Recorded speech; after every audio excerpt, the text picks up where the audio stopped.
I call to order the thematic event of the General Assembly and the Economic and Social Council on Landlocked Developing Countries, pursuant to General Assembly Resolution 77/246 of 30th December 2022.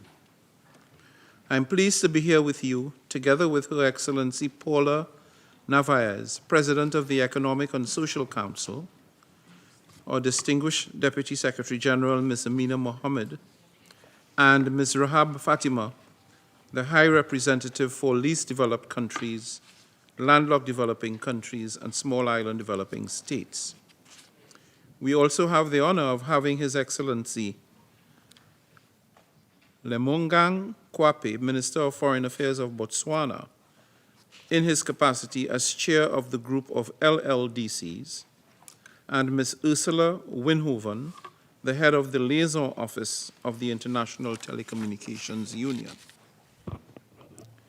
This joint event on the theme Road to Kigali, New Programme of Action for Landlocked Developing Countries, as an accelerator of the implementation of the 2030 Sustainable Development Agenda, will present an opportunity for participants to address the special needs and challenges of the landlocked developing countries and provide substantive inputs to the third United Nations Conference on Landlocked Developing Countries so as to pave a solid road to Kigali.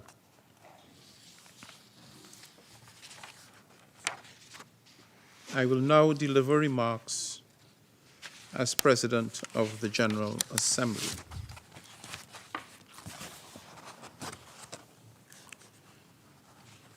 Madam President of ECOSOC, my co-host, Madam Deputy Secretary General, Honorable Minister of Foreign Affairs of the Republic of Botswana, Under Secretary General of the UN for OHRLLS, Representative of the International Telecommunications Union, Excellencies, distinguished delegates, ladies and gentlemen. Today, I wish to take this opportunity to emphasize two main messages in relation to the new pathway to address the unique challenges of landlocked developing countries, which could also hamper their ability to achieve the 2030 Agenda for Sustainable Development. Firstly, a successor program of action rooted in a thorough evaluation of our successes and shortcomings in implementing the Vienna Programme of Action would reveal the abundant opportunities for these countries. Indeed, the Secretary General's regular reports, complemented by individual country reports, and the outcomes of 3 regional review meetings all reveal 2 markedly divergent trajectories over the last decade. While the initial 5 years of the Vienna Programme of Action saw commendable progress, the second 5 years experienced expanding vulnerabilities, occasioned by a myriad of overlapping challenges, and most prominently the COVID-19 pandemic. The lack of direct access to the sea, combined with high trade and transportation costs and unpredictable transit risks, create disproportionate impacts on the economies of LLDCs. It is therefore incumbent upon all of us to ensure that, despite their inherent disadvantages, the LLDCs have equal rights to participation in and to benefit from the global economy. Yes, the challenges are clear, but so too are the solutions, if we have the political will to do things right. Thousands of kilometers of paved roads and railways are urgently needed to bolster LLDC's development, and this will require a substantial investment of some US $500 billion in transportation infrastructure alone.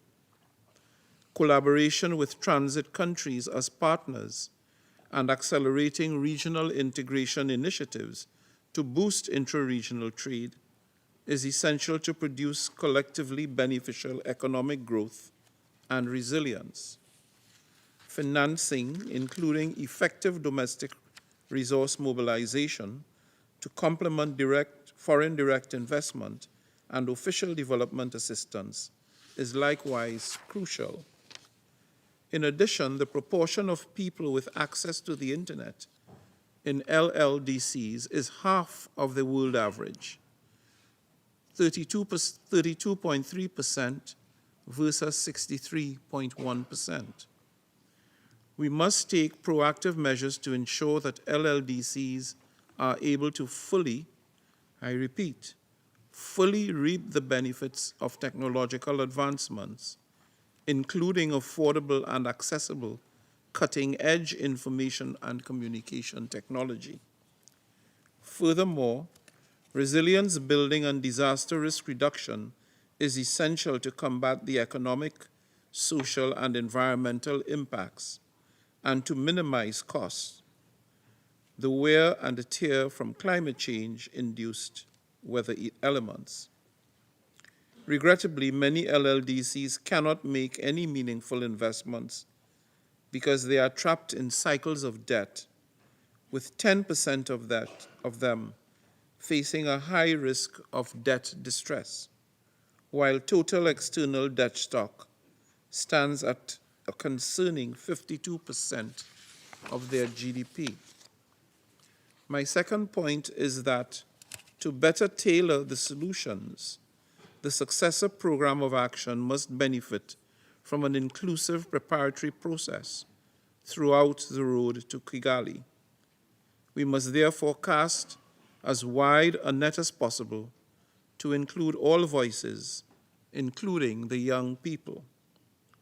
Just this morning, the General Assembly formally endorsed the special accreditation of the first cohort of non-governmental organizations, civil society organizations, academic institutions, and private sector representatives that have sought participation in the Third United Nations Conference on LLDCs.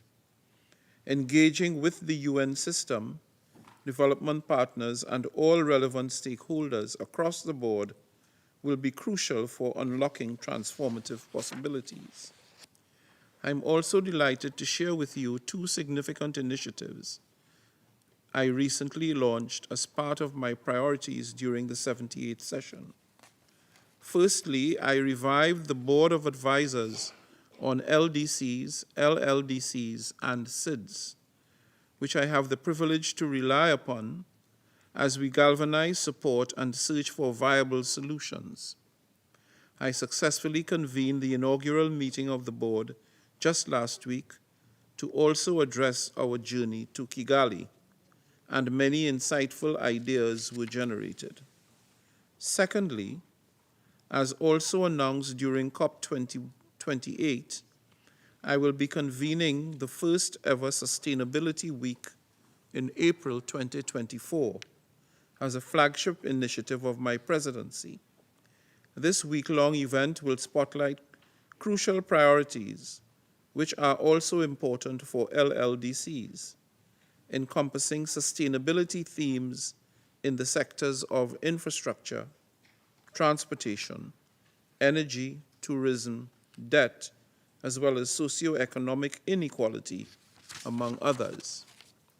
As we begin crafting the successor program of action, let us recognize the importance of creating pathways to supercharge implementation with due consideration to sustainability.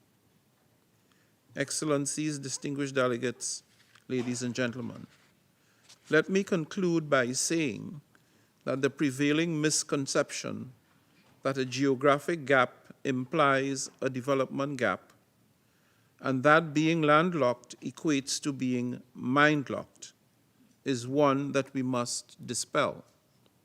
In fact, your countries are land-linked, which is a very strategic asset to fully explore.